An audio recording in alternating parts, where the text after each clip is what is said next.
Tumaini, are you good? Okay, thank you. When we look at a coaching leader, we are saying that a coaching leader, this one will recognize the strength, the weaknesses, and motivations of others to help them improve. And for example, if we're talking about a coaching leadership style, I can talk about the auditing environment where we receive lots of young graduates and we always see them growing through coaching. We really encourage coaching behavior from the seniors to juniors, managers to the seniors. So in this particular case, a coach will in many cases assist in setting of the goals, providing of the regular feedback with challenging projects to promote growth. So a coach will be a person who will be working with the teams. A coach will be skilled in setting the clear expectations to the team members, will be able to create positive and motivating environment. A coach will be able to encourage them to go. So a coaching style, coaching leadership style, this is one of the most advantageous leadership style to employers. Because in this particular case, you'll find that even the employees who are being led, they enjoy from that because they get the direct involvement, direct communication with the person who's doing the coaching.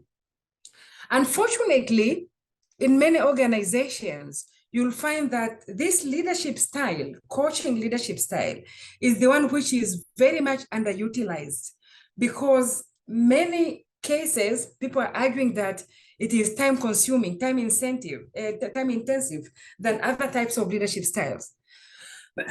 People will like the employees to do it themselves, but it's not possible. They require guidance. So as much as people will say that it is time intensive, then the time that you will put in will help you achieve the objectives in the future. So coaching leadership might be a natural style for you if you are a supportive leader, if you offer guidance instead of giving commands. So if you're a person who would like to say that, do this, do that, I want this done, without giving proper guidance, then coaching leadership style might not be good for you.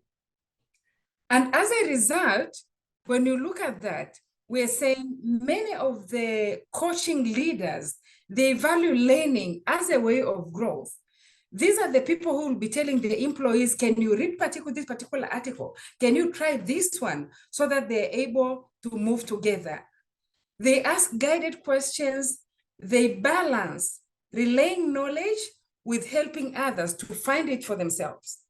I know in audit, mara nyingi tutawambia hatukutafunii, nenda kasome na wewe. That is a coaching leadership style. I want you to read. I want you to tell me what is it that you understand by reading certain articles, certain standards, and then let's discuss if your understanding is the correct way. So coaching leadership style really is that style which is positive in nature. So it promotes the development of new skills. It is a style where you believe that even the juniors can come up with something new, something that you didn't know. So it promotes the development of new thinking, new skills, and empowerment also. It also revisits the company objectives and fosters a confident organization culture because people feel that they are being involved, they are being listened. And as a result, the leaders in many cases who coach will be seen as valuable mentors because these are the leaders who will be sharing knowledge with others. However, we are saying that despite the fact that we are saying that coaching leadership style is good, it has many advantages, we always remind ourselves that it is time consuming. So in many cases when you have tight deadlines and you need people to deliver, you'll find that it is not the appropriate style because this one requires more of one-on-one with employees. And as a result, those are the major challenges that we see with the coaching style. And as a result, in a fast-moving, fast-paced environment, many people will not like to use the coaching leadership style. So we're saying the example will be the mentoring environment in audit firms, in accounting firms. And as a result, people will be given the recommended readings, the videos, then they'll be following up meetings, follow-up meetings on what is it that you understood on that. And the important thing when it comes to coaching leadership style is for you to be able or to remember to congratulate the employees periodically on their progress, because by congratulating them, then they have a feeling or they see that you've been following their progress and appreciate the steps that they've been making. So that is a coach. When you see someone is a coach or a coaching leadership style, you know that is someone who is highly involved in mentoring the employees or those who are under him. Now, when we move forward, if you find that your leadership style, you naturally lead through inspiration and confidence. You want to inspire people. You want to show them what is it that they can achieve. You want to transfer the confidence in you to them for them to believe that they can achieve greater heights. Then you know that you are a visionary leader.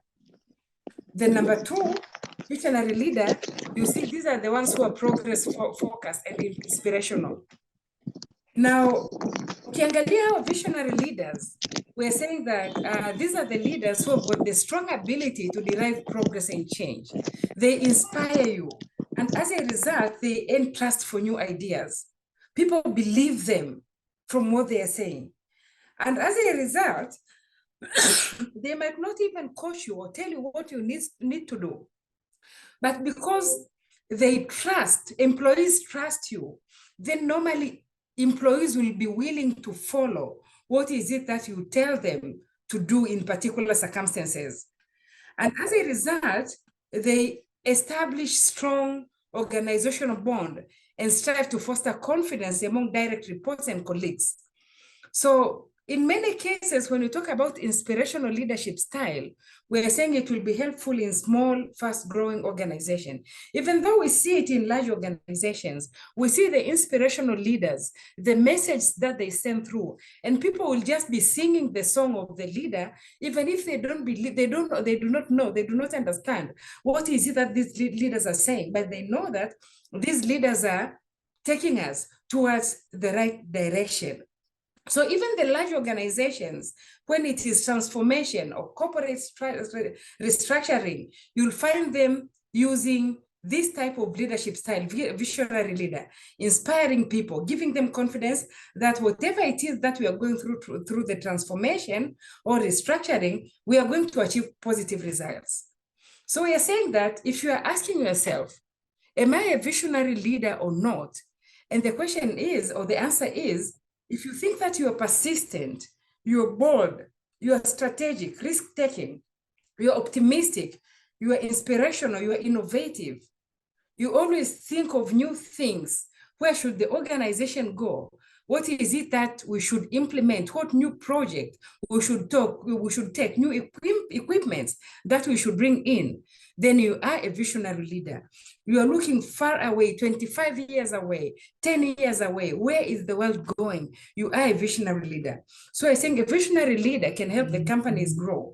They unite teams, they unite the company, they improve outdated technologies, they focus on the big picture.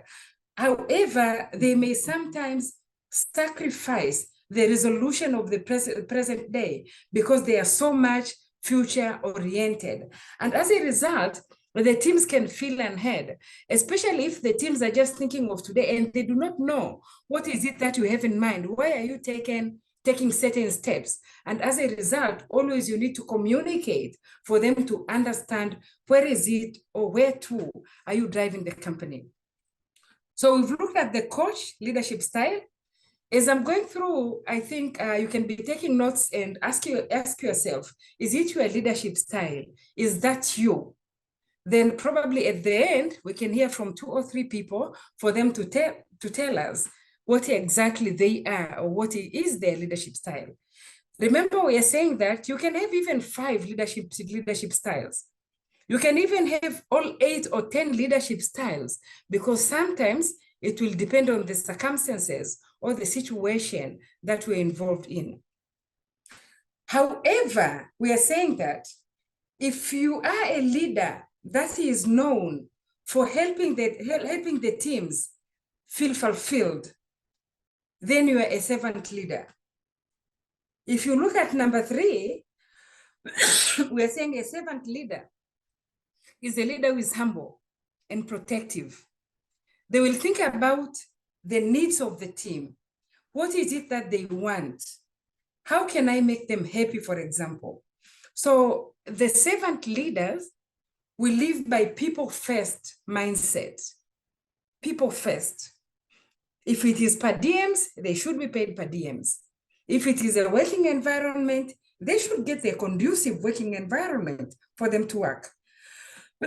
So servant leaders believes that when a team member feels personally and professionally fulfilled, then they are more effective and more likely to consistently produce great work. So the emphasis is on employee satisfaction and collaboration, and automatically this can lead to achieving higher levels of respect from their teams. So they are highly respected. So a servant leader will be well suited to perform in different industries, different organization sizes, but in many cases, you see them in non-for-profit organizations, public sector entities. You see these servant leaders, because these type of leaders, in many cases, you'll find that they are more skilled in building employee morale and helping people engage with their work. So you may be a servant leader if you are that type of a leader who motivates your team. You have excellent communication skills. You personally care about your teams. Mtu atakuja ofisini, utamuuliza yule mwanao anaendeleaje? Ana leo ameamka salama. Juzi niliona umeenda hospitali. Yule mwanao alikuwa anaumwa. Leo shule amekwenda. They will even ask you about your parents. Vipi mama alikuwa anaumwa? You know, they make people feel important. These are the servant leaders. So I'm saying they are skilled in building employee morale, because hata kama ni wewe ukija ofisini akakwambia vipi mama ulimpelekaga hospitali juzi alikuwa anaumwa, leo anaendeleaje, wewe ni bosi wako, then automatically you feel that at least they care for me. Vipi jana ulikuwa unajisikia vibaya, leo unaendeleaje? Kwa sababu saa nyingine una bosi utasema leo unaumwa kichwa na mmesikia umeenda hospitali, the next day they won't even ask you how do you feel, because that is not their leadership style. Umetokea siku ya pili na kuuliza zile reconciliations zimekwisha, because that is their leadership style. And as a result, you should know that if you are dealing with people who are sensitive, au mtu huyu anaumwa, mtu ana matatizo, maybe this is the time for me to apply the servant leader and at least go down a little bit and ask them how they are. It's very challenging. For example, if you ask an audit manager to be a servant leader during the period of strict deadlines and audit reporting, then automatically they'll tell you no. Wanakwambia punda afe ila mzigo ufike sokoni. So it won't work for them. However, we are saying, how are you going to balance the employee morale with achieving the objectives of the company, objective of the assignment? And as a result, the servant leaders are very good in re-engaging the employees to make sure that they perform their work. So we are saying, if you personally care about your team, if you engage collaboration and engagement, and you commit to growing your team professionally, then you're a servant leader. So these are the leaders who will ask you about your exams, about your professional qualification. Have you finished your professional qualification? So not only about your personal life, but they are well-rounded about around the employees' needs as individuals, employee growth. They are really concerned to see what is it that you're achieving. So they have the capacity to boost employee loyalty and automatically productivity. So they can improve employee development and decision-making. They cultivate that level of trust. They create future leaders in many cases. However, these servant leaders, in many cases, we're saying they have to be very cautious, because they can experience burnout by putting the needs of the team above their own, because they're very much concerned about people. But what about their own needs? Because as a leader, you are concerned, or your objective is to achieve the objectives of the company. And as a result, consider your own needs. And in many cases, because they develop close relationships with their teams, in some of the cases, they have very hard time being authoritative when they need to be. When it comes to disciplining employees, you'll find that they're not able to do that because of the relationships that they've built with those particular employees. So that is the servant leadership style. And we're saying that the servant leadership style, these are humble and they are protective. Na kwa hiyo mara nyingi utaona they are being protective to the employees, and sometimes the employees are not performing, lakini they still believe that they can do better, people will change, and it doesn't work. And as a result, you need to take the decision. If it is to let them go, let them go. But sometimes it's hard for them to do that because of the relationships that they have built with these particular employees. So let's move forward. And we are saying some of the leaders will prefer to make decisions with little or no input from others. Wanakwambia yule anaamua tu mwenyewe. Kuna kitu kimekuja kashaamua akawaletea tu nyie tekelezeni. That is an autocratic leader. And autocratic leader, we are saying they are authoritarian and result-focused. And as a result, autocratic leadership style pia inaitwa authoritarian style of leadership. Now, this particular type of people, you'll find they are focused almost entirely on results and efficiency. Ya mengine hayamuhusu, results and efficiency. So they often make decisions alone or with a very small trusted group. Au ndio wanaokwenda nao. And they expect employees to do exactly what they are asked to do. Nimekuambia field disclosure checklist. Wewe kazi yako kutik checklist. You are an authoritarian leadership, autocratic leader. You have to complete these procedures as required, complete these procedures. That is what I want you to do. So if it is an organization with strict guidelines or compliance-heavy industries, then like healthcare in hospitals or in banking industries in some of the cases, in auditing, there are lots of compliance these days, then you'll find that the autocratic leaders will excel in this particular environment. The autocratic style of leadership can also be beneficial with employees who need a great deal of supervision. An example can be with the new members of a team with little or no experience. So automatically, they have to follow the procedures. However, because you're always telling people, this is what you should do, this type of leadership can stifle creativity and make employees feel confined and micromanaged because you're not letting them think. You are doing everything. They are just following the procedures as machines. And as a result, you are killing them. They will not grow.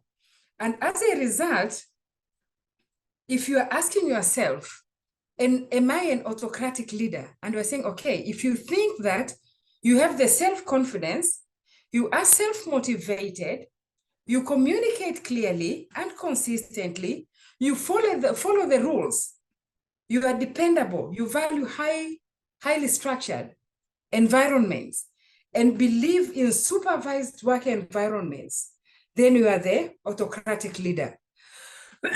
Kwa hiyo ukijiangalia tu mwenyewe, wewe ni mtu ambaye kila siku unasema sheria inasema hivi, ulitakiwa ufanye hivi, lakini hapa hii ingewezekana, lakini sheria ikusema hivyo. Wewe si umeshapewa miongozo imesema hivyo, ukitaka kufanya hicho unachokifanya, badili kwanza sheria, alafu ndio ulete hayo mawazo yako. Then you are the autocratic leader. Kwa hiyo unakuta mara nyingi haukubali new thinking from others. Wewe unaamua mwenyewe with your small group of people, and as a result inaweza ikawa challenging kwa wafanyakazi. Lakini pia tunasema kwamba autocratic leaders can promote productivity through delegation. Kwa sababu wanatoa clear and direct communication na wanafanya decision on their own, mara nyingi wanapunguza ule muda wa kufanya maamuzi. In some of the cases when you want to involve employees, kila mtu aamue, una watu 100, kila mtu anakuja na la kwake, it can delay the decision making process. So they are very efficient in the sense that they can make decision and automatically things will move fast. Lakini this type of leadership style, one needs to be very careful if you are this type of a leader, because it causes stress to the leader. Because as a leader, you bear all the weight. Wewe kila kitu si unataka kufanya mwenyewe. Then automatically, you bear all the weight of decision making. Na ile lack of flexibility, na ile rigidness ambayo unayo, na the lack of interest in hearing ideas from others, inaweza ikafanya ile timu yako wa resent in some of the cases. Kwa hiyo umekuja na mambo yako, you are the autocratic leader, twende hivi, unashangaa hawaendi. Sukuma lakini hawaendi, hawafanyi hicho unachokifanya. And as a result, you need to be very careful in that particular area. Na ndio maana tumesema kuanzia mwanzoni kwamba these particular styles of leadership, in some of the cases, you'll find you need to decide which style of leadership can be used in which situation. And as a result, people can change. I can be an autocratic leader today, but today I'm a servant leader. And the next day I'm a visionary leader, depending on what is it that I want to achieve.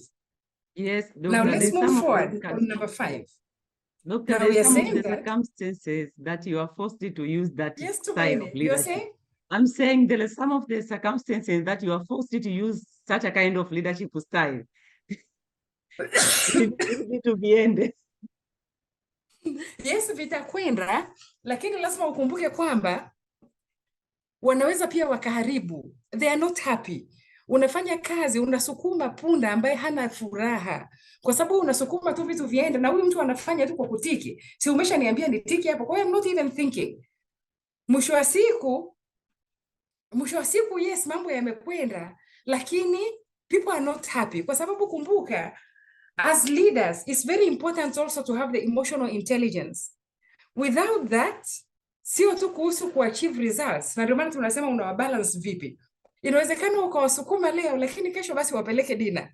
Angalau watulize kidogo. Kwa hiyo angalia ni jinsi gani unajibalance ili hawa watu waende, lakini unang'ata, unapuliza. Carrot and stick is very important. Sio tu mimi ni autocratic, wewe Januari mpaka Disemba you are the autocratic leader. Watu hawapumui, watu umewabana mbavu huko ofisini and things are not going. Ziko baadhi ya taasisi unafika, unaambiwa sisi bwana bosi wetu hapa kila siku anatutoa saa 3 usiku. Yeye kazi yake kuingia saa 9 na kututoa saa 3 usiku. Wataandamana. Sasa kwa sababu ni bosi, watu wanakaa, you see those organizations ambazo mtu hatoki mpaka bosi atoke. Lakini wewe bosi kama umekuja saa 9, waambie basi jamani mwenzenu nimeingia nimechelewa, nyie ikifika saa 11 basi ondokeni mwende mapema. Lakini bosi anasema mtu uweko nataka ufanye ABC. It is not good. Mwisho wa siku it might work against you. Kwa ni vizuri kuangalia. Lakini sasa tukiendelea mbele on number 5, tunasema yes, you should delegate.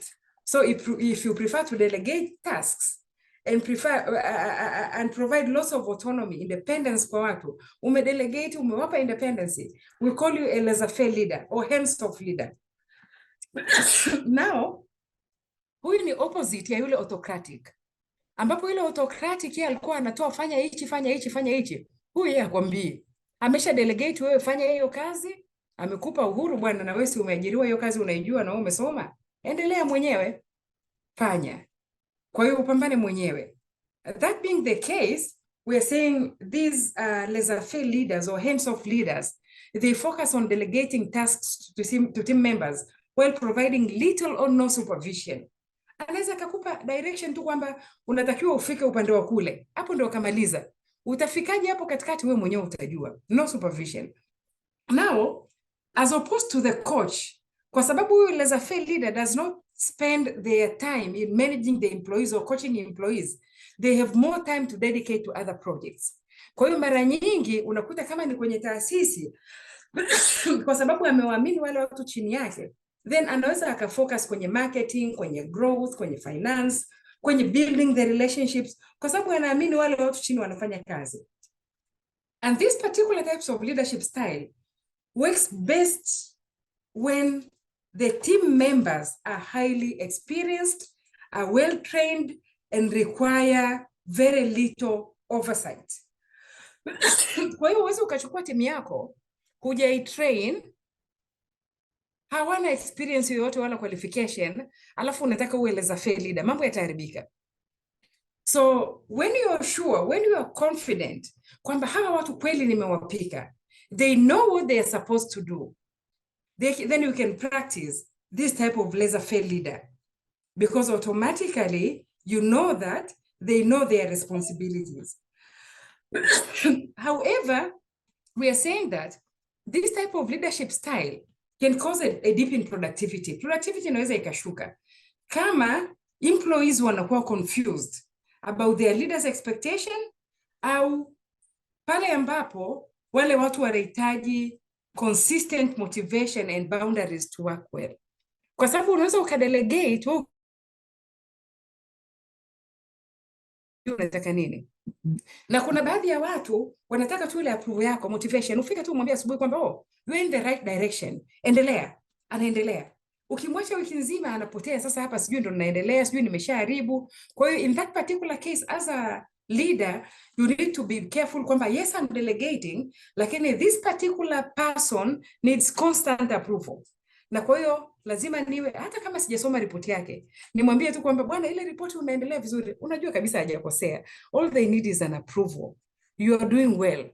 And as a result, wataendelea. Everything is right. Then utakuja kuisoma huko mbele ya safari. Lakini you know that these people need constant motivation for them to be able to proceed.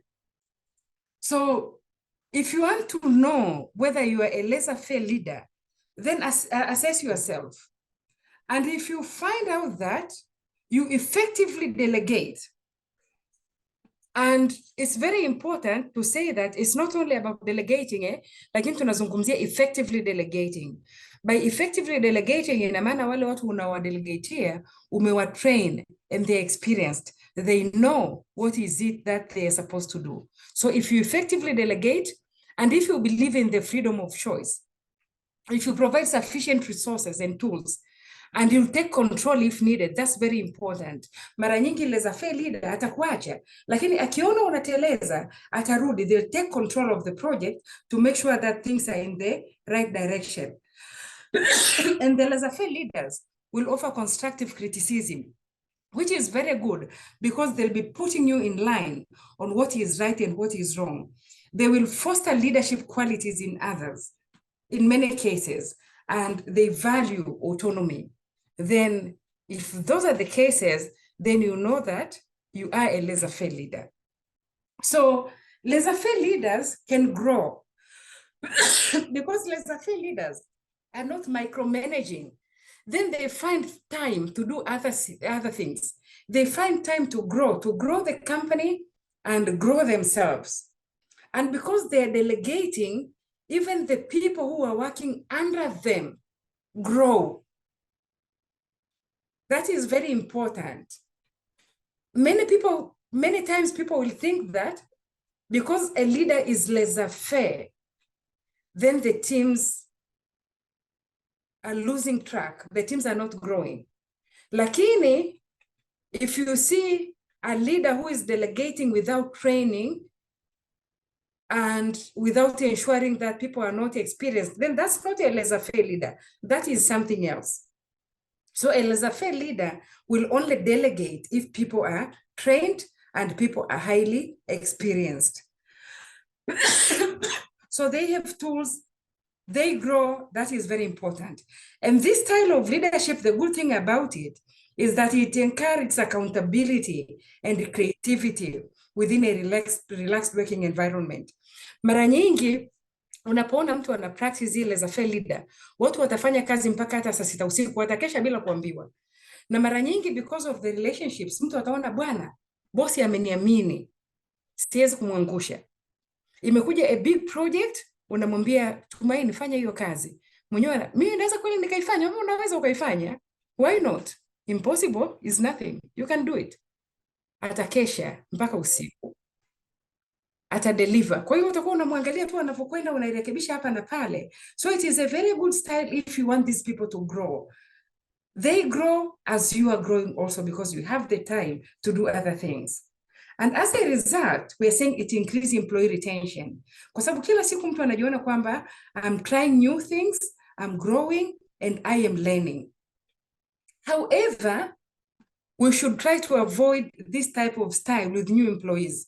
Kwa sababu new employees bado wanahitaji guidance, they need hands-on support. And as a result, hauwezi ukai practice pale kwenye new employees. Kwa hiyo ukiangalia hawa hands-off leaders in the workplace, mara nyingi ni wale unakuta hata anamwambia mfanyakazi, you can decide your working hours. You have to work 40 hours a week. Umefanya usiku, umefanya asubuhi, umefanya mchana, utajua mwenyewe. Au ripoti mimi naitaka Ijumaa. Umekuja ofisini, umefanya nyumbani, umefanya kokote. I just want the deliverable. Then in many cases, those will have those qualities of a laissez-faire leader. If you have a question or contribution, you can pop in. Nitanyamaza, discuss, and then tutaendelea. You can just unmute yourself if you have a question or contribution. So we have a question. Is it a question, whether it's a comment from Frank Mbirinyi? He's saying, thank you, Dr. Neema, for your wonderful presentation. I was thinking on high-risk job or work that need autocratic leadership kind of style, like in army, space, aviation, and maybe security matters. Can I please have your opinion on this matter? Thank you. Anasema kwamba autocratic leadership style mainly in the high risk areas. Yes, I think this is it's a kind of it's a comment. Yeah, that's correct actually, kwamba kwenye army, kwenye aviation, lakini pia mimi nikiangalia hata sisi kwenye audit, unajua with the ISQM1 kumekuwa kuna lots of requirements nowadays on compliance. Hata ukiangalia kwenye accounting, saa nyingine you are talking about compliance, bosi amekwambia kwamba lazima ushinde best presented. Kwa hiyo unataka kupeleka hesabu ukiwa una uhakika kwamba kila kitu kimekuwa complied with, and as a result you need someone who will follow the rules, who will say that this is here, this is there, and as a result authoritarian leadership style inafaa pia katika maeneo hayo, kwamba inapokuja kwenye swala la compliance with the regulation, then this is what I'm going to do. Zero tolerance with non-compliance with IPSAS. Zero tolerance with non-compliance with Tier A requirement. Because for example, if we're in the private organization, ambako mnapigwa penalties, say tunapigwa penalties on non-complying with tax requirements, tax laws, then you need to have that authoritarian style for them to know that when it comes to compliance with laws and regulations, there is zero tolerance. Kwa hata kama mtu atakuwa ana a different type of leadership style, labda laissez-faire or servant, lakini automatically unakuta yule mfanyakazi anavyoona hili ni swala la TRA, anajua jamani, hapa bosi atakagi mchezo, hemu hili pelekeni haraka, hapa we need zero tolerance. Kwa hiyo now you'll find that as we are talking about these leadership style, zinaturudisha nyuma to our risk appetite, kwamba mara nyingi as a leader your risk appetite, and as a result the risk appetite statement will define also your leadership style.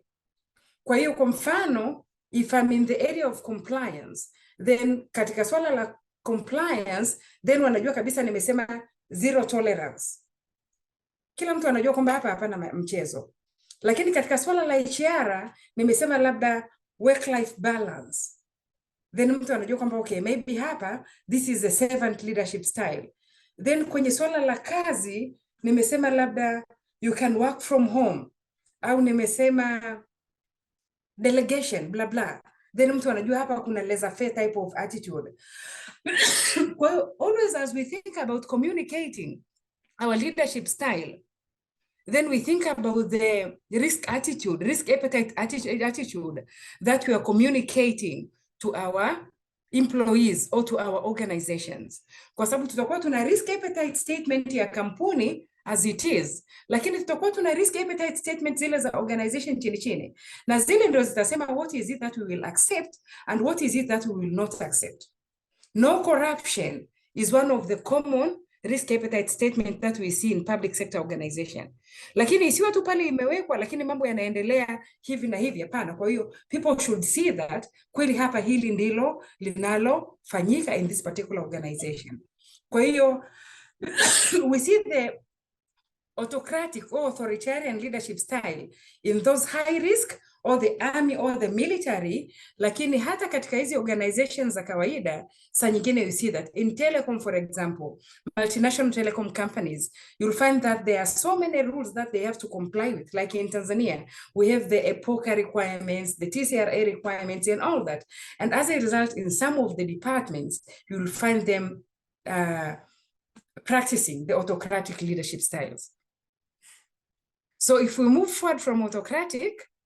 And we have another question, but I would advise this question to come at the end of the discussion, especially the one Neema has asked. She's asking on which type of leadership style, which is the best one.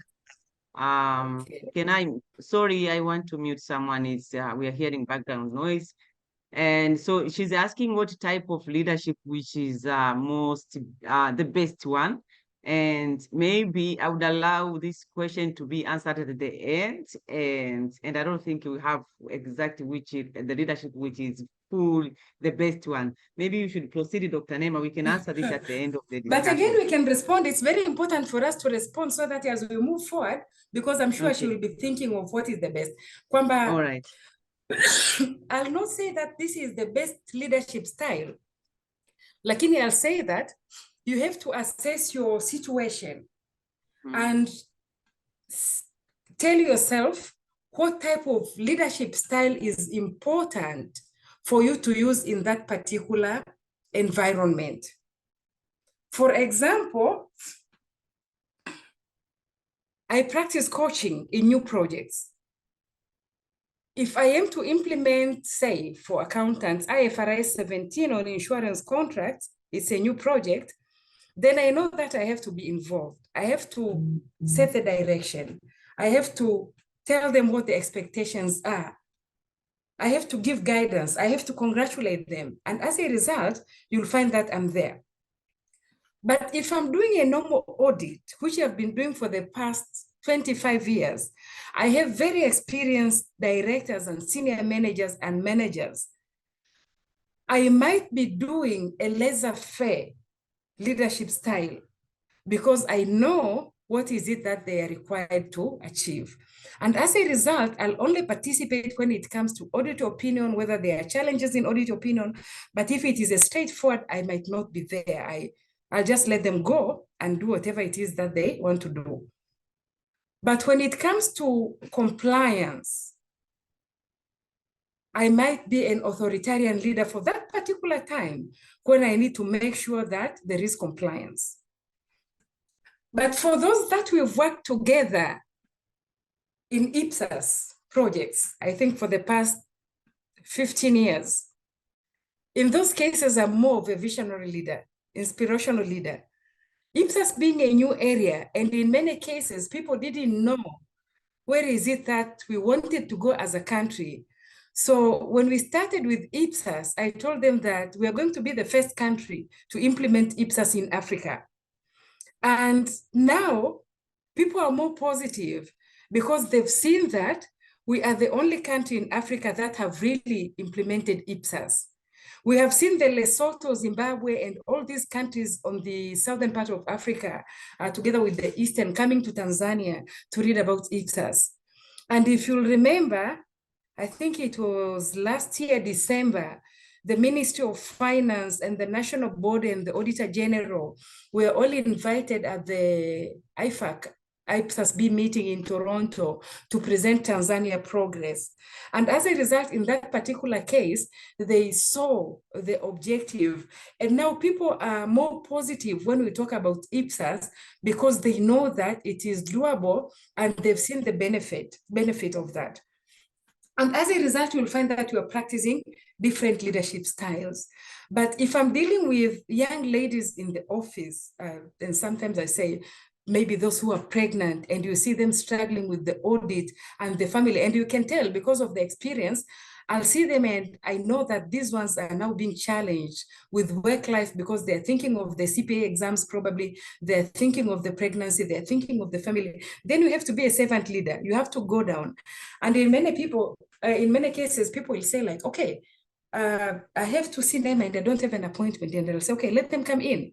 Especially if you see it's a young lady who wants to come and speak to you, because you know definitely the fact that they are coming in without an appointment, it means what they want to discuss with you also haikuwa an appointment. Mtu kaamka asubuhi ana shida, you want an appointment for what? And as a result, kila saa unajikuta unajibadili kama kinyonga kutegemeana na the situation. Kwa hiyo, wewe ndio head of finance. Nimekuja asubuhi nakwambia bosi, naomba nikuone, unaniambia njoo kesho kutwa. I have a problem now, I'm dying now. So in that particular case, because you are dealing with people issue, you need to be a servant leader. You need to be a humble and protective leader. Guide them. Saa nyingine mtu anafurahi hata kwa wewe tu kumsikiliza. Lakini ukiona mtu anacheza na kazi yako, reconciliation zako, unajua hii ni tatizo, unakuwa autocratic leader pale pale, unabadilika. Kwa hiyo mtu ajua kabisa kwamba tutacheka, tutafanya kazi, but when it comes to taking the responsibility or me disciplining you, then I'll do that. Kwa hiyo automatically inasaidia ile kazi iweze kuendelea. I think nimejaribu kumjibu Rehema. It's very clear, Dr. Neema. Thank you so much. It's very clear. So then I'll move forward to number 6, which is democratic leader who is supportive and innovative. Na ukimwangalia democratic, nadhani labda saa nyingine nasemaga maybe this is a good one also, kwa sababu huyu anamchanganya autocratic na laissez-faire. Huyu amejibalance hapo katikati. And as a result, if you combine autocratic and laissez-faire, you get a democratic leader. Ambaye yeye, they will ask for input, they will consider the feedback of the team before making the decision. And as a result, they make sure that there is team engagement and workplace satisfaction. Kwa hiyo ana set rules, lakini pia anataka watu wao involved. Saa nyingine atakuuliza hata kama tayari nimesha make decision yangu, lakini bado atakuuliza what do you think na nini. Anaweza asibadilishe kile kitu walichoamua, lakini at least amekuuliza na wewe ulitoa mawazo yako, mmekwenda pamoja. So these are democratic. Kwa sababu kuna tofauti ya kwamba sikukuuliza nikaamua na nilikuuliza nikaamua. Jamani, si niliwauliza wengi 10, kwani nikikuuliza ni lazima nifuate kile ulichosema? Umetoa mawazo, mwisho nimechukua ile iliyoko sahihi. Kwa hiyo unakuta mtu already they know what it is that they want to do, lakini they will still involve people, make sure that there is engagement, there is workplace satisfaction. So that is very important. And as a result, the satisfaction here ni kwa sababu these people drive discussion and participation. They want to make sure that everyone is involved. And as a result, if you want your department or your organization to focus on creativity and innovation, in many cases like in technical industry, then this is one of the very good leadership style. So you are a democratic leader, ukijiassess. If you think that you value group discussion, you provide information to the team when making the decision, you promote an environment where people share the ideas, you are flexible, you are very good at mediation, then you are a democratic leader. So under this particular type of leadership style, in many cases, employees will feel empowered because they are being involved. They will feel that they are being valued, that which is very important. Employees feel that they are being unified. Sisi tuko wamoja, ni wamoja. Anachoamua bosi tulidiscuss, tuliamua pamoja. And automatically, kwa sababu tuliamua pamoja, tunafanya pamoja.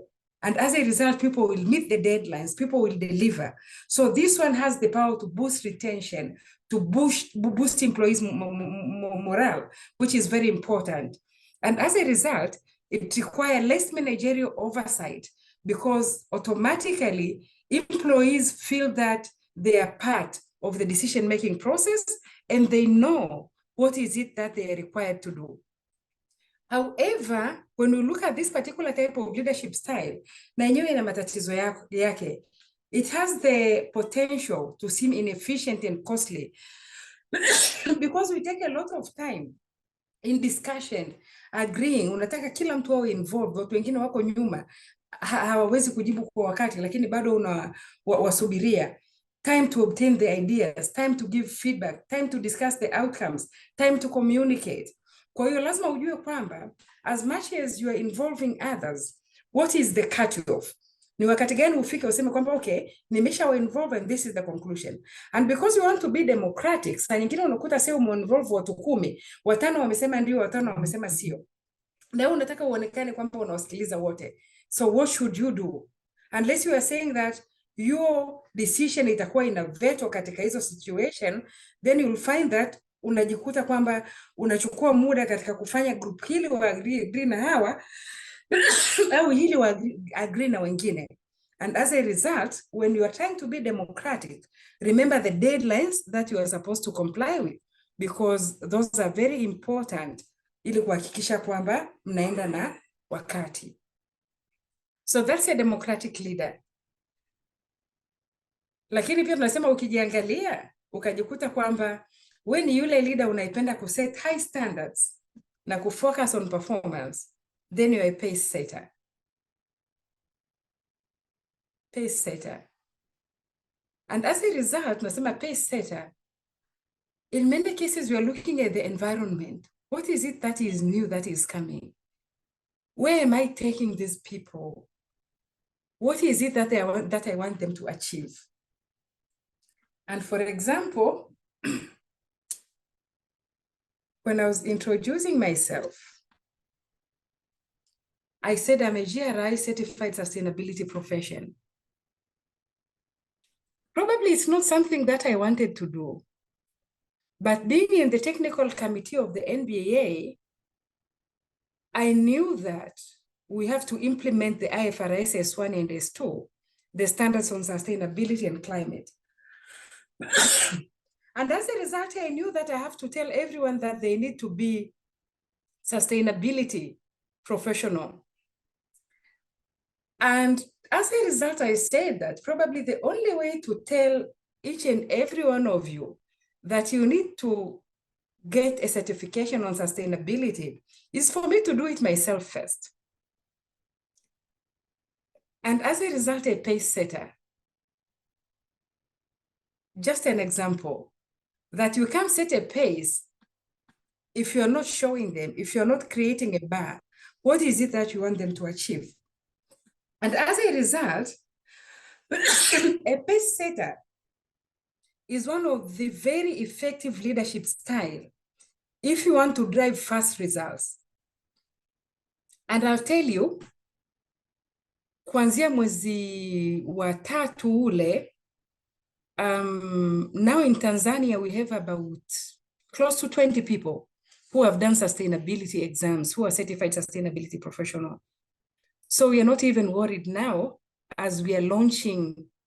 We launched our sustainability standards today morning. Today is 21st. I think, I don't know if Tumaini, did you attend the launching, the seminar? No, I couldn't, no. Okay. But it was important to be there. Okay, so we launched them today morning with the effective implementation of January 2025. But again, as we are launching them, people will say that it's not possible to implement them. But I'll tell you, we did that in last year consolidated financial statements. We said, let's do that. Let's show people what is it that needs to be disclosed. So if you look at last year's consolidated financial statements, you'll see some disclosures of sustainability for all the 17 sustainable development goals. So it is doable. So we are saying we are focusing on fast results. And that being the case, if people will see that it had already been done last year, the public sector entities will do that. The private sector entities, we've already told them, look at the banks, the likes of Stanchart, CRDB, NMB, they've already done that. And as a result, you can see what is it that they're doing, especially because the BOT had already issued the guidelines. There is something that we can look at, the listed entities, similarly, and all the other industries. And as a result, the pace setters will be focused on performance. So they set high standards, they hold the team members accountable for hitting the goals. And again, whereas we are saying that, whereas the pace setting leadership style is very helpful in fast-paced environment where team members needs to be energized, sometimes it is not the best option for team members who need mentorship and feedback. Because in this particular area, you are setting the goal, you are telling them to go there, We are telling you to do the sustainability exams, but some of the people will need to be mentored. Why sustainability? Will need feedback. How is it going? Ndio maana utasema saa nyingine inakuja, mwingine ataenda baada ya miaka miwili atakwambia, oh, sasa hivi ndio nimeelewa, ngoja na mimi nifanye mtihani. Kwa hiyo inazo some challenges, lakini it help in achieving the result. So you may be a pace setter if you are setting a high bar, if you focus on goals. But again, we are saying, if you are slow to praise and you'll jump in to hit the goals if needed, you are highly competent, you value performance over soft skills, then you are a pace setter. And this is why we are saying that saa nyingine tunaiangalia on project by project, that when you are looking at this particular project, you are saying in this particular project, I'm going to be a pace setter because I need to achieve ABC. So pace setters will just push the employees to hit the goals and accomplish business objective. Wewe utafika tu hapo, utaachieve hicho, whether umekielewa au hujakielewa, utadisclose hizo compliance requirement, utafanya hicho kitu. Yani utaelewa huko mbele ya safari in some of the cases. And as a result, it promotes high energy, dynamic working environment. Lakini inaweza lead to stress. Kwa sababu saa nyingine unaweza ukawa unampush mtu ambaye bado hajaelewa vizuri kwamba ni nini anatakiwa kufanya. Kwa sababu we always una push towards the goal, una push towards the deadlines. You want people to disclose, you want people to do this. And as a result, inaweza ikawa stressful. That being the case, tunasema unaweza lead to stressed out employees. And as a result, inabidi ujue ni jinsi gani unawabalance. Ni jinsi gani una create a positive work environment. Kwa sababu pace setter inaweza lead to miscommunication. Watu wakaona kwamba wewe una focus only on the results. Kwa saa nyingine kama ile swali alilouliza mwanzoni kwamba labda wale autocratic utakuta kwenye army au pace setters wenyewe utakuta kwenye mambo kama legal, sales, again accounting and auditing, fast food, watu ambao ni results driven, watu ambao wana focus on deadlines, na wenyewe utawakuta pia huko. Marketing, yes, utawakuta pia huko. Kwa hiyo hii inafanya kazi mara nyingi pale ambapo team ziko self motivated. Kwa hiyo unapotaka uwe pace setter, lazima uongee na wale watu wako kuwa motivate. Like in my case, to tell them that, you know, we did it in Ipsas. We're the only country who has implemented it in Tanzania. We are going to do it in sustainability. They are going to come and learn here in Tanzania. Probably that will motivate them, and automatically at the end of the day, we are going to achieve the results. Kwa hiyo, it's very important to know that for this style to be very effective, lazima iwake in combination with other leadership styles. Mara nyingi pace setter haiwezi kusimama peke yake. Kwa hiyo utakuta involve coach, especially kama ni new thing, involve servant, watu wanagoma kwenda, itabidi wa motivate, wameelewa, utarudi nyuma kidogo, democratic. Kwa hiyo inaweka in combination. So that's a pace setter. Kwa tulivyoanza, tulisema transformational, hatuioni sana, challenging and communicating.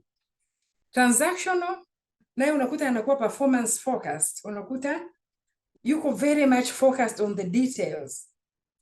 Sio very common. Transactional leadership style, unaweza ukakuta anapenda vitu kama ku micromanage, and as a result ana focus on the details, anaweza akasahau ile big picture.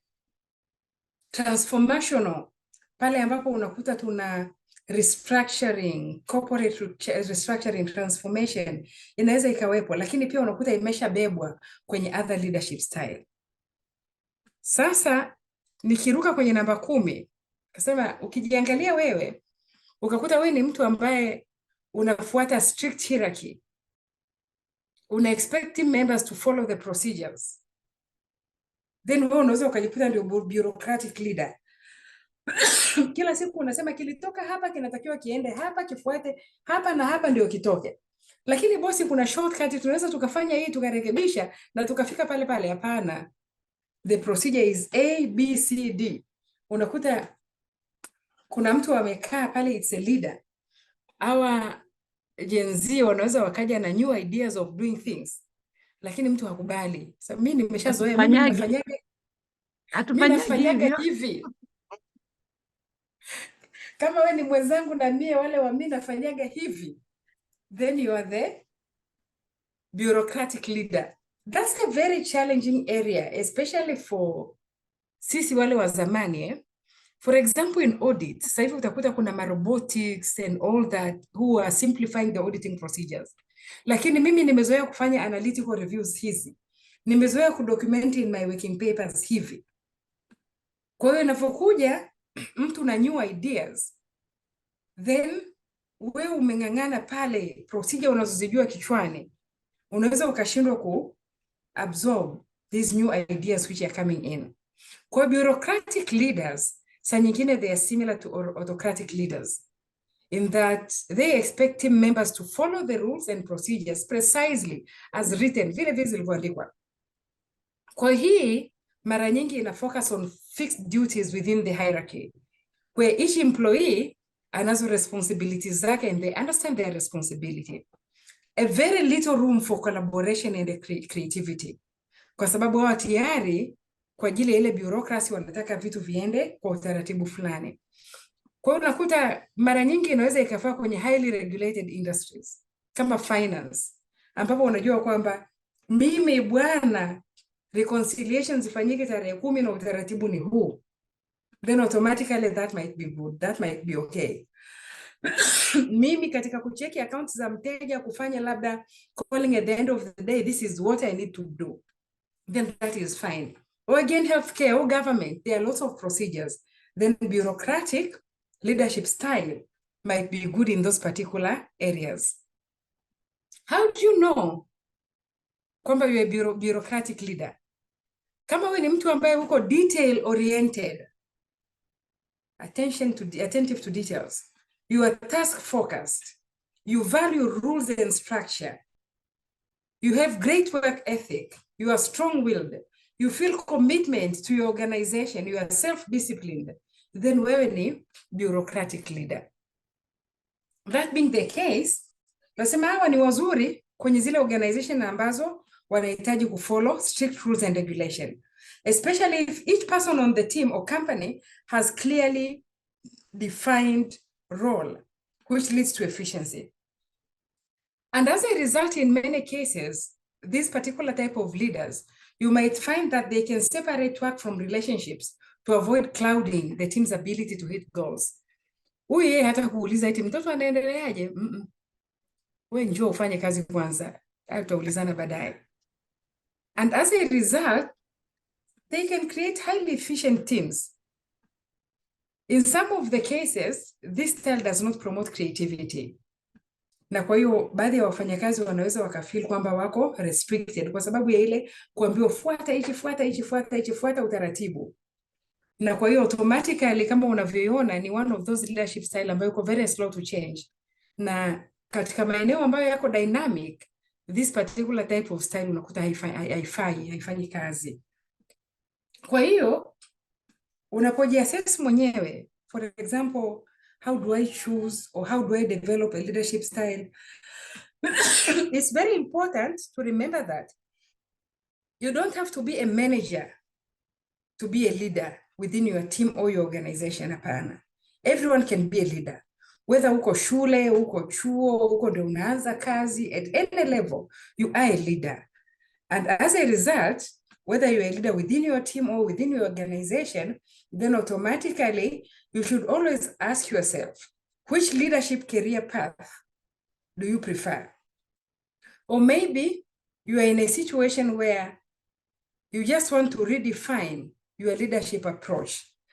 And as a result, it's very important to choose a style which is authentic to yourself as an individual. A style that responds to your individual behavior, that responds to you as an individual contributor. For example, mtu hajui kugomba, hajui atakuwa mkali, anataka kuwa na authoritative, autocratic leadership style, utakwama katikati. And as a result, inabidi ujue kwamba mimi ni kitu gani nifanye.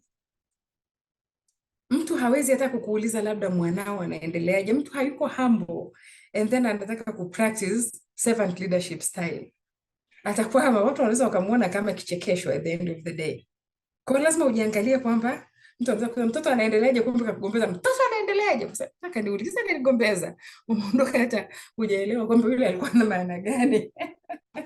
Kwa hiyo lazima upractice, ujiulize kwamba who am I, and as a result what is my leadership style, and as a result choose the style which aligns to your strength, kwa sababu kama tulivyosema, ukichukua ambayo haiendi na strength zako itakufanya uonekane inauthentic. And as a result, if you are asking yourself what style will be good, then kuna maswali unaweza ukajiuliza kwamba for example, make a decision on my own or collectively. Kama ukisema kwamba mimi I prefer making decision on my own, then unajua kwamba maybe I'm an autocratic. Lakini mimi I prefer making a decision to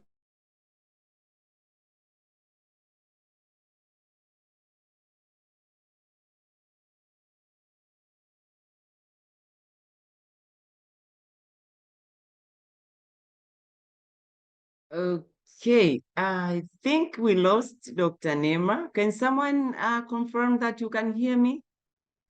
Does someone? Yes, I can hear you. We can't hear Dr. Yeah. Neema. Can hear you. Okay, thank you. While we are waiting for Dr. Neema, I'll be receiving your questions here. If you have a question, feel free. You can unmute yourself and ask your question. If you feel like typing on the chat box, you can also do that. I'll read your question. Don't worry about that. So you can do whatever makes you more comfortable and feel free. Yeah, welcome. I think Dr. Neema is back.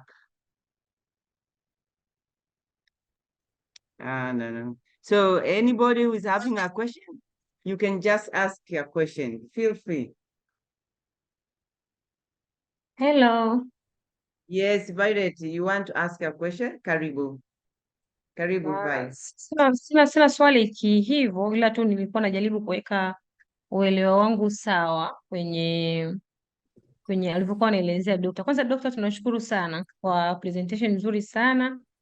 Kimsingi nilikuwa sijamaliza, nilikuwa disconnected. Yeah. Nilimwambia Vai, while we are waiting for Dr. Neema, you can ask your question. Okay, thank you. Yeah, maybe. Okay, continue, Vai. Okay, asante kwa presentation nzuri sana.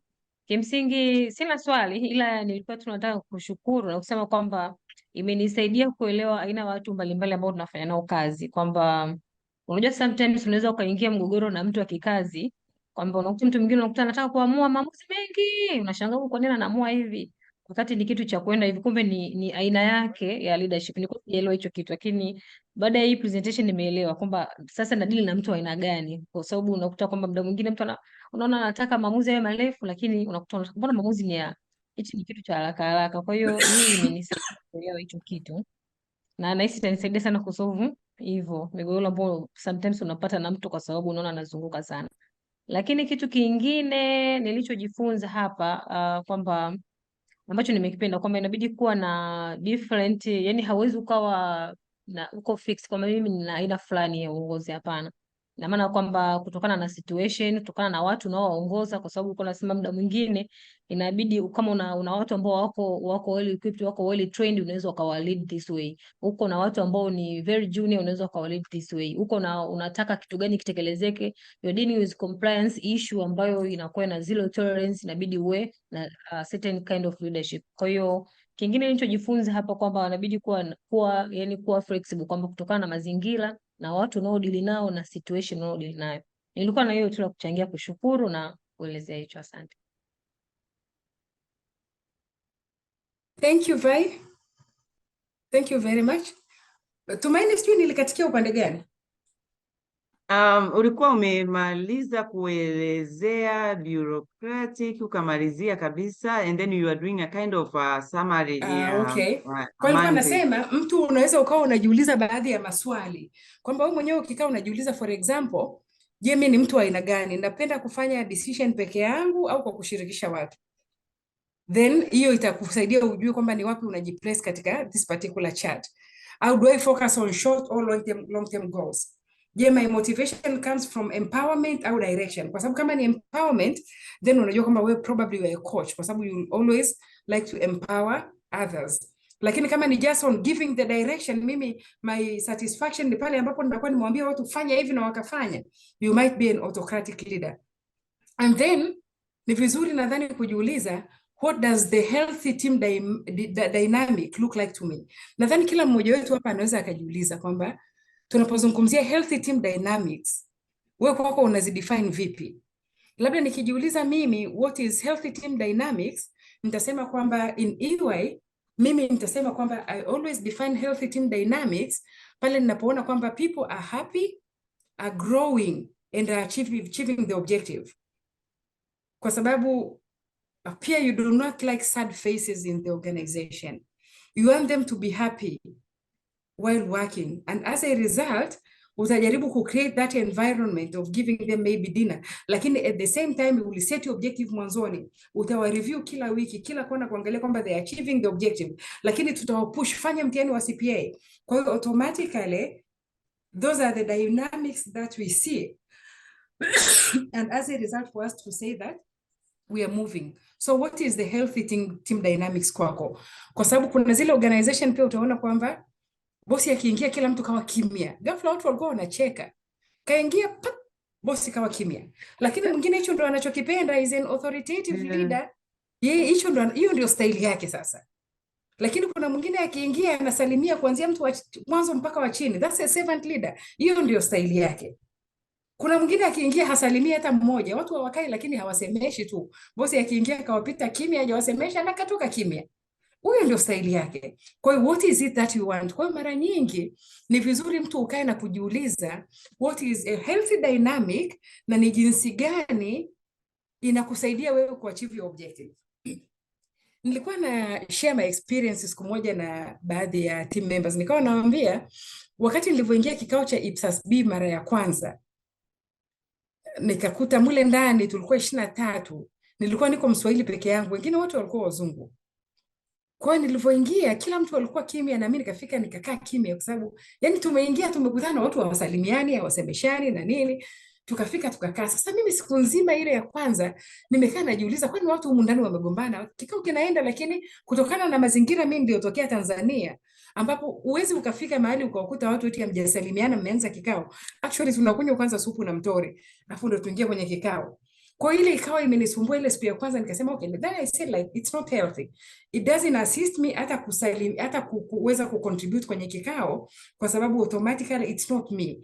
Umeingia asubuhi kwa sababu wamekaa kimya na wewe hujawasalimia na wewe umekaa kimya, then automatically it doesn't work. Kwa siku ya pili nimeingia asubuhi tena kila mtu yuko kimya, lakini nilipofika tu mlangoni nikamwambia na mimi good morning everyone. So how are you? Nikaenda nikakaa. Lakini wakanijibu vizuri, actually wakafurahi, wakacheka, tukaendelea na kazi. Ile siku ya pili nikajiona nilipata na mimi nimechangamka sasa, maisha yakaanza kwenda vizuri and I sailed through hicho kipindi cha IPSAS B. Kwa hiyo then lazima ujiulize kwamba what are the healthy team dynamics kwako? Je, unataka ukifika kwa timu yako ambayo imekesha usiku kazini labda because there was a deadline, unataka uone wamefika asubuhi kila mtu kashika sura kakasirika, au unataka ufike wafurahi kwamba but we achieve the objective? Kwa hiyo unajua this leadership ni swala la wewe kuweza kujiassess kila siku na kuangalia kwamba ni wapi unataka kugrow as a leader. Always tuna learn na always tuna grow, and as a result kuweza kujua kwamba where is it that we are going as a leader and where are you taking your team.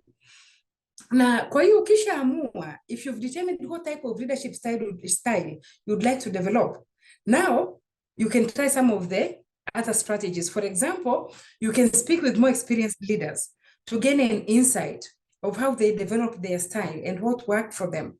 Wakwambie tu, what is it that they are doing, what is it that worked, what is it that didn't work. For example, mtu anaweza akajaribu, nimeona watu wakijaribu saa nyingine this autocratic leadership style, na hawa watoto wapi hawa jenzi wanaokuja kazini hawa ambao wana maamuzi yao tofauti kichwani, it doesn't work. anakuja kwanza akisha kuzungumzia work-life balance, amekuja na mambo yake. So I think those of you who have dealt with this younger generation, ina vitu tofauti kichwani. And as a result, authoritative leadership style sometimes doesn't work for them. I know this guy ambaye alisema mimi Ijumaa nazima simu. Umejaribu kumsukuma bwana, Jumamosi kuna deadline ya reporting, washa simu yake, kesho kwambia mimi Ijumaa nimeizima bwana, ndio mwisho wa kazi, tutakutana Monday. It doesn't work for them. So how do you change them ili waweze kukubali kufollow the direction that you want to take them? Kwa hiyo you can speak to more experienced people, see what worked for them, what didn't work for them, and automatically try experimenting out the various approaches in different circumstances. Kwa hiyo unaweza ukaamua kwamba okay, kuna watu wapya wamejoin ile timu mpya, I'll do the coaching. Ile timu iko experienced, kwa hiyo nitafanya ile za fair. Wale pale wako kwenye laws compliance, I'll do autocratic. Au hapa huyu unaona ana matatizo, huyu anakuja kila siku mgonjwa anauguliwa, I have to keep them, maybe I'll do the servant leadership style. Na hivyo kuangalia kwamba ni jinsi gani you are dealing with them in different circumstances.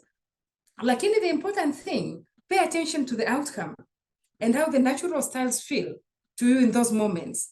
Kwa hiyo always angalia, are you achieving the objectives? Kama umewacoach ukaona wanakwenda, umeact as servant ukaona mtu kawa motivated and they achieve the objective, umekuwa laissez-faire for those who are experienced, unaona wanaenda, then automatically utakuwa mwenyewe umeshagundua kwamba in different groups I have to apply different leadership styles, and this is how they are going to move, how they are going to deliver. Unajua kabisa this is how I'm going to motivate them. Pay attention to the outcome. Lakini be flexible in changing your approach. Kwa sababu kama uliona kwamba they experienced and as a result I'm doing the laissez-faire, but in the middle you realize that probably they are missing some of the details. You step in and coach them and automatically put them back in the right direction. Ask feedback from managers, from colleagues. How am I doing? How do you find my leadership style? Many people will not like to do the 360, whereby you get feedback from your seniors and juniors, those who are above you, those who are below you, ili waweze kukuassess. Constructive feedback is very important. Kwa hiyo saa nyingine unakuta sio rahisi kupata constructive feedback. Watu watakupigia tu makofi, lakini jaribu kuwauliza. Usipende tu kusikia makofi kwamba you are doing very good, but ask them, how can I improve? What is it that I did bad? What is it that I did very good? Na ile itakusaidia to grow into a successful leader. In my experience now, because I've been talking about it from the beginning, I find that the best leaders, they use a blend of leadership styles in different circumstances. And therefore, as you gain more leadership experience, you learn which style to use depending on the situation. For example, if I'm dealing with Tumaini and I feel lazy, I want her to attend a meeting, na najua kwamba huyu atagoma, I'll just be an authoritative leader. Ambia bwana Tumaini utaenda wewe. She'll complain, but she will go, and she's done that a number of times, and she does very well. Kwa sababu kumbuka saa nyingine mtu anakuwa tu ile hajiamini kwamba mimi nikienda pale nikipewa kile nitakifanya kweli. Lakini ukishamwacha mwenyewe pale, bwana wewe utafanya hiyo ni ya kwako. They go and they deliver, and through that they become happy because now they see the growth in themselves. So that being the case, utakuta labda kwenye public sector mtu atatumia more of a democratic approach, lakini kwenye highly regulated atatumia autocratic kidogo. Na kwa tunasema inategemea, lakini you can use various approaches depending on the situation. So after the leadership styles, so I said as TAWCA, our responsibility always is to empower women and girls. It doesn't mean that we are not dealing with men, young boys who are coming in our organizations. We do in our organizations, but the focus was on girls because they were underprivileged. And as a result, we are saying as leaders, always we should be able to address unconscious bias, which is facing the young girls and women. We should be able to show the role models, the leaders who are out there. And as a result, if we are talking about leaders to accountants and auditors, I think we can talk about Ruth Zaipuna in NMB. We can talk about the women ministers, accountants who are out there. Tumaini, who else is out there? Bahati is now the regional administrative secretary. in Mtwara. Who else, Tumaini? You're muted. We have you, Renata Ndege. We have Renata, who is the director of finance in TANESCO. We have many director generals, MD at the moment, who come from as accountants and not who are not accountants also. So we need to be able regional leaders like Anna, what is that? Anna Maleshela. Anambogo. Anambogo in water aid, I think in water aid. Yeah, that's Anamzinga. That's Anamzinga. So there are so many. Anambogo, so we need to be able. Yeah.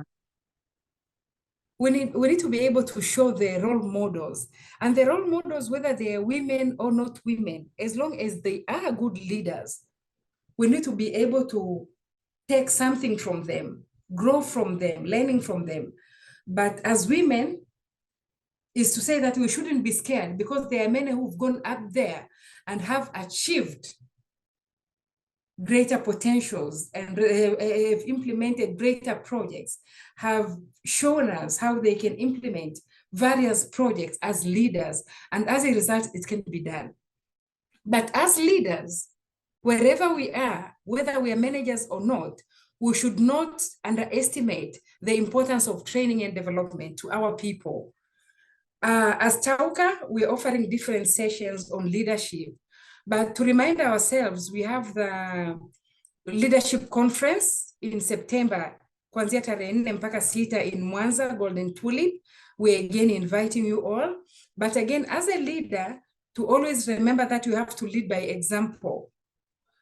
You should not say that I'm a laissez-faire leader, so I'm not doing anything. Wacha wafanye, mimi nimelala nyumbani. No, that's not a laissez-faire leader. Lead by example, show them how it is being done. Show them what you can achieve. Show them the way. That is very important. And again, we are saying females to the front, just to encourage the ladies, because at the moment, we're trying to also push the number of ladies in the boards in Tanzania. And as a result, encouraging them to join the board, apply for the board positions, have a seat in the board table, board meeting. Have a seat. If you're not invited, invite yourself. That will be the only way where we can enhance our leadership skills. And also recognize the importance of reshaping the systems and policies, because those are very important. So it is a multifaceted endeavor, because we are saying that systems will need to change, procedures will need to change, and as a result, we'll need to inspire them from young age, early age, to make them future leaders. And as a result, to be able to remove, to dismantle the gender stereotypes, the glass ceiling thinking type of behavior. There is no ceiling, there is no limit to what you can achieve as a leader, as a woman leader, or as a leader in general. And as a result, we need to make sure that they are unbiased hiring and promotion of policies. Mentoring is very important. Training programs are very important. Celebrating female leaders is very important for them to know that they can achieve their objectives. Encouraging them to speak. If you feel that no one is speaking for you, then speak yourself. Tell them that this is what I did, this is what I achieved, this is what I can deliver. Volunteer in certain projects, because then they'll see the skills that you have.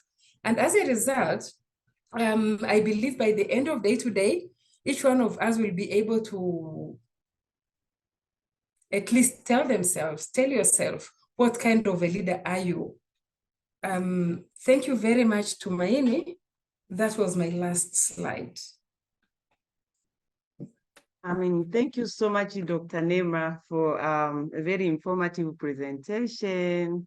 And we really appreciate, like what I said, if you have a question, you can just raise up your hand. We'll have a few minutes. I'll give you a few minutes if you want to ask a question.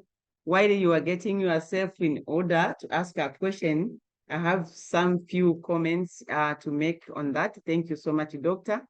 As we said, all these type of leadership that we are discussing, and I'll tell you that we just started our journey, and we'll be having a sequence, a series of presentation on leadership. And because we also want to nurture ourselves into the leadership style that will work better with our project, with our organization, as considering of what Dr. Neema has been talking here, today, and before you actually decide what type of leadership will work better for you, it's very important that you take note on the type of the team that you have. So we'll have also a session to discuss how are you going to understand the type of the team that you are having. And also it's very important that you take into consideration the type of the project that you are running, and also consider your personality as well. Like what Dr. Neema said, there's some of your personality that cannot work in the type of leadership that you apply. And well, I'm still waiting for your questions. But again, I'm not going to make a summary of what Dr. Neema said. She was so detailed, and I think kila mmoja ameelewa. I might not need to add anything, but in the future series of our presentation, we'll go into detail. When we speak about a servant leader, maybe we can go into detail. This is the kind of servant leader now. Tukisema labda tunamwongelea democratic leader ni nani? Should we say Nyerere? Should we say Mkapa? Should we say who? Like all these presidents and those kind of leaders, they have a different leadership style. Usiangalie kwamba kwa sababu ni politician, probably everybody is democratic. Like we have our late President Magufuli. He was not a democratic person. He was having his own style of leadership, and it was also giving the result that he was expecting. So we will actually come into the detail on discussing all these things. And I'm actually looking at your comment right now.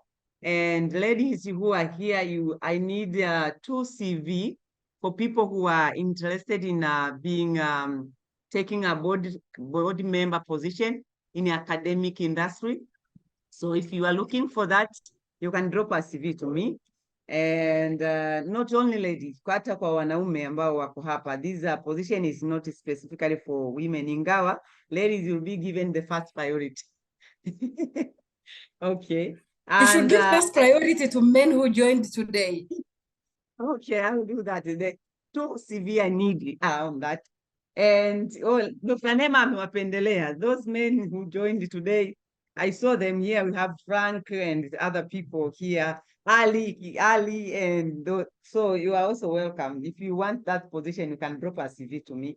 I'll just, Anna Maria, you can drop the email, the info email, so that we can receive those CV. You can put on the chat box. You can also drop our communication contact number on the chat box for those who want to join our association as women accountants.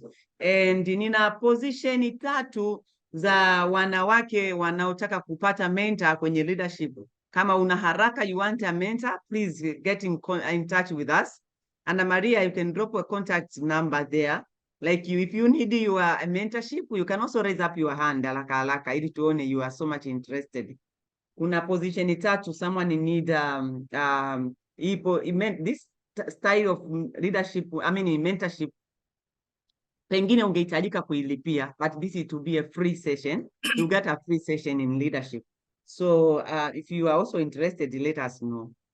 And otherwise, so much appreciation from you, Dr. Neema. I'll also go in the chat box to see if we have any question, but I don't see a question. I see so much of appreciation.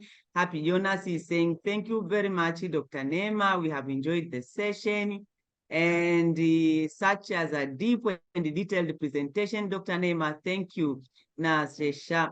And Grace Mwaihojo, thank you so much, Dr. Neema. We really appreciate it. Thank you. And so much of appreciation. Ladies, thank you so much. Dr. Neema amezipokea appreciation zenu. And I don't see any question here. And yeah, Anna Maria, you can drop the contact. Someone is saying, thank you, Dr. Neema and Tumaini, for doing a great job. We also appreciate your presence in this platform. I know you are having so many things to do, and you left your assignment, and some of the people you are supposed to be out of the office right now. Probably you stayed late just to make sure that you participate in this. We also appreciate your participation, and thank you so much for your presence. Anybody who want to ask a question, this is the last chance. Otherwise, I'll also give to Dr. Neema the last, a word. I know, unajua, ninavyomalizia hivi najua hekima za Dr. Neema amezifunika hapo kichwani, ana kitu anataka kuongea. Welcome Dr. Sina mtu anataka kuuliza swali. Asante Tumaini. Maybe just to say that we are all learning, it is a process. Kwa hiyo we should all work on our leadership styles, kwa sababu zile ndizo zitatufanya to grow. Na utaona ukienda kupractice ile laissez-faire, kwa sababu laissez-faire itakulazimisha utrain wale watu wa chini yako, then itakuachia ample time ya wewe kuweza kufanya mambo mengine, kwa sababu wakati unaendelea na hayo mengine, then you know that mambo yale mengine unatakiwa kufanya yanaendelea kama kawaida. So let's work on our leadership styles. Let's improve our organizations while improving others, the employees who are working under us, because it's only through that we can be able to grow as individuals professionally and as individuals personally. Thank you very much. Asante. Wakati Dr. Neema anamaliza, nina Happy Jonas atataka kuuliza swali. Nitaka niwape story dada Neema anavyoongelea the leadership style yake. It is like that. I'm so blessed having this woman. Coach kwenye vitu vingi. I feel honored, to be frankly. Kuna mwingine ukipita nasema, unaongea na Dr. Neema? And so I feel blessed having you. Thank you so much. I just appreciate you in front of people. Kuna siku moja alinipa kazi usiku bwana. Kaniambia wewe ndio katuwakilishe mahali. I'm supposed to be, nitakuwa kunaonekana kabisa kwenye TV. And I was, unajua, sijasoma kabisa. Akaniambia wewe soma tu njiani wakati unaenda nyumbani, lakini utaenda rahisi sana. Nikasema hivi Dr. Neema, nafikiri mimi na akili kama yeye. Lakini ni pushi, akaniambia yani utaenda kufanya vizuri tu. Ni kitu kidogo tu sana hicho. Nenda tu. Soma utaelewa tu. Jamani ule usiku sikulala. Hizo report. And I did well, to be frank. You did very well, actually. Thank you so much. I think I couldn't have done it better than you, so I was really happy. Thank you, Doctor. So anaposema anafanyaga hivyo, na ni kweli anafanyaga hivyo. Nikasema hii Dr. mbona ananitumbukiza huku siko? Lazimika kusoma ripoti ambayo sikuwa na ratiba nayo, nilisoma usiku. Thank you so much, Dr. Neema. I appreciate your leadership style. So, Karibu, our colleague want to ask a question. And Karibu Happy.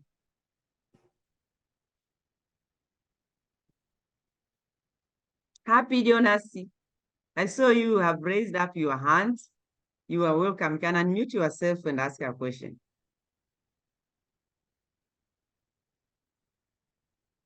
Okay. Happy is quiet. I don't know what is happening. Yeah, naona Happy yuko kimya ingawa ameleza pale. Someone na Shesha want to ask a question? Welcome na Shesha. Thank you. I hope everyone is having a good evening. Dr. Shkamoni, everyone. My question would be, we have seen a lot of leadership styles. We've talked about a lot of leadership styles, but how exactly do you deal in case you get a leader who's toxic? How do you deal with that situation? A toxic leader, as employees or people who are lower, how do we deal with toxic leaders? Thank you.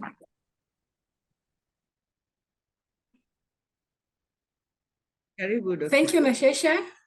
So Nashesha is looking at it from the other angle. So we've said that you can have a leader who is autocratic. Kazi yake ni kutoa rules, this should be done, this should be done.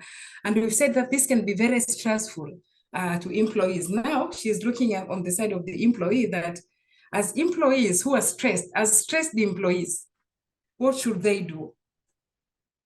Now, at the end of my presentation, I was talking about the 360 feedback. To be able to give constructive feedback to the leader on the leadership style. That will be very important. The only problem inakuwa ni kwamba, je, huyu autocratic leader anasikiliza feedback? Kwa sababu kuna mtu unaweza ukawa unampelekea hiyo feedback kwamba labda people are stressed, this is happening, lakini hakusikilizi. And as a result, ndio maana saa nyingine autocratic leader inakuwa haisaidii employee retention. Wewe unaona tu kila siku watu wanaondoka. Kwa sababu mwisho wa siku as employees, if they find that they cannot survive in that particular environment, they will leave. Kwa hiyo tutasema kwamba kwa wafanyakazi is to be able to give this particular leader a feedback. Find someone who can give the feedback to this particular leader. Kama ana bosi wake, kama kuna mtu wa HR, kuweza kumwambia aongee na huyu bwana kwamba the style is not working. Kama itashindikana, then automatically we find that hamna jinsi, unakuta tu watu wanaondoka. In many cases, the HR should be able to assist. All right, Frank, you want to ask a question? Welcome. Karibu, Frank. You are muted, Frank. Okay. Yeah. Asante, nitaka ni shukuru sana kwa session, lakini pia namna ambavyo TAWCA mmeendelea kutukaribisha na sisi wengine, lakini zaidi Dr. Neema kwa session ya leo imenifungua vitu vingi. Hasa najiandaa kufanya shahada ya pili ya masuala ya uongozi kwenye elimu. Kwa hiyo imenipeleka maeneo mbalimbali sana, nashukuru sana. Lakini niliona kwa sababu Dada Tumaini amesema hilo kwako, na mimi pia nitaka nimshukuru pia Dada Tumaini, amekuwa kiongozi wangu hapo nyuma na mpaka sasa, lakini amenisaidia sana, amenikuza sana mpaka hapa nilipo. Yaani namshukuru sana Dada Tumaini, asante sana, na kazi yako ni njema na Mungu awabariki sana kwa haya yote ambayo mnafanya. Asante sana. Asante sana Frank. Asante sana. Frank yuko so inspired. Yani kazi zake ana inspirational leader. Anakuinspire hata wewe unayemuongoza. So thank you so much Frank. Yeah, I think tumefika mwisho. Sina mtu mwingine anataka kuuliza swali. Probably umeshindwa ku raise your hand. You can unmute yourself if you want to ask a question. Labda kama unataka kumuuliza Rehema Kamwela kwamba yeye leadership style yake ni ipi? Yeah, Rehema Kamwela. Hebu tuambie wewe hapo leadership style yako ni ipi? Mimi nilivyojiona hapo ni servant leader kwa kweli. Wacha we. Clap for yourself. Clap for yourself. Yeah. It's nice. Yeah. Thank you. Yes.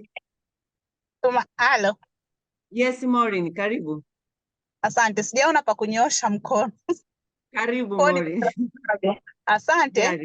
Yeah, asante kwa presentation nzuri, japo nianzia katikati lakini nimepata kitu. Hope tutapata pia notes. Lakini nimejiassess mimi nikaona mimi ni leader yule ambaye anapenda kushirikisha. So sijiamini sana. Yaani napenda kusikiliza pia watu wengine tufanye maamuzi ya pamoja.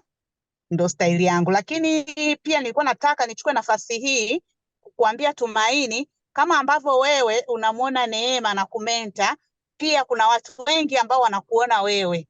Yaani you are their role model.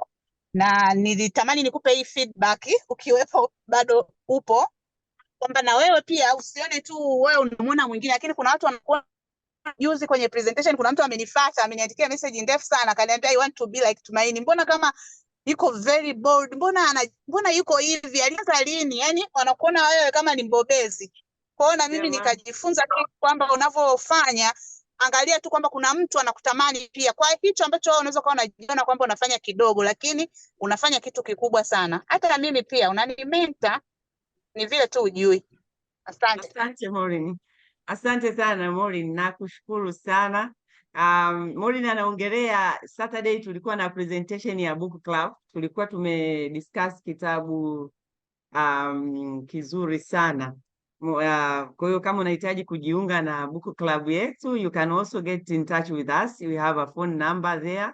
Hiyo book club we are all invited, men and women. Tuna madoctors pale, tuna lawyers, everybody is allowed to join the team. So unakaribishwa sana. So we have a new book to discuss in the next almost like 80 weeks to come. So itakuongezea boost also ya kusoma. Asante sana Maureen, I also appreciate. Ladies, asante kwa support yenu. And Dr. Neema, nakushukuru sana. I do understand Asante for sana, busy Tumaini. hata upo Tanzania, lakini you said I'll make it. Thank you so much. Now, Thank you more very much, sessions they are Tumaini. coming. From what you have done today, I'll come up with a subtopic because we have so much to accomplish in this. Thank you so much, Doctor.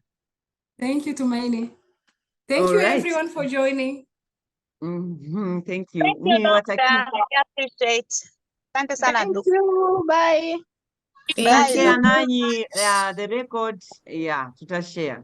Oh, you can share with I'll other share the people who slides with you, missed the session. Tumaini. Okay, Doctor. Thank you so much. Thank you. Bye-bye. Ndina, you wanna Asanteni, speak? bye. Okay, Bye bye.